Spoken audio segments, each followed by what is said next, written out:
อมเลยเจาะมือก็กินพร้อมไปต้มเลยกันต้มให้กันแล้วก็นอนแล้วก็โพสตลอดเดี๋ยวโพสตอน1 โมง 2 โมงก็เปลี่ยน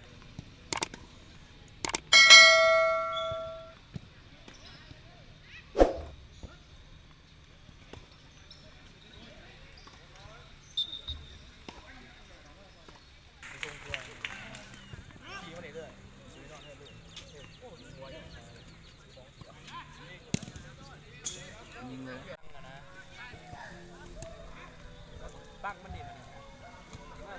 ด้านหน้าจัดเขาฟังกันดีถ่ายบ้านถ่ายกันดี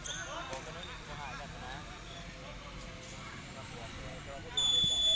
ซอสตัวเองเราบอกโซ่แบบบอกก่อนเลย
ชน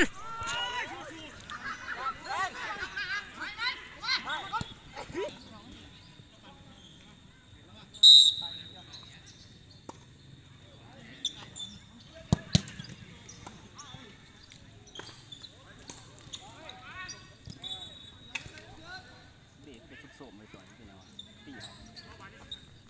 ต้องไปท็อป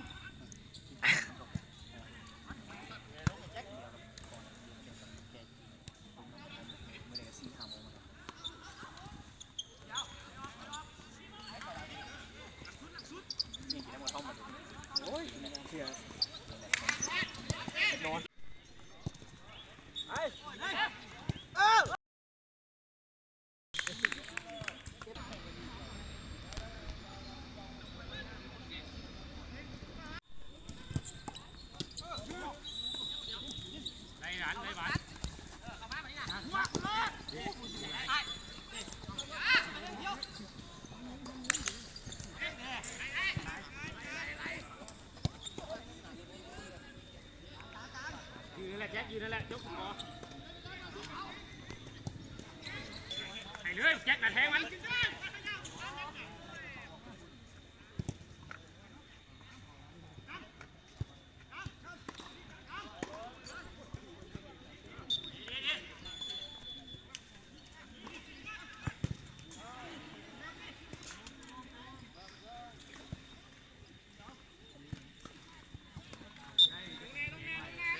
ซื้อของมัน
ก่อน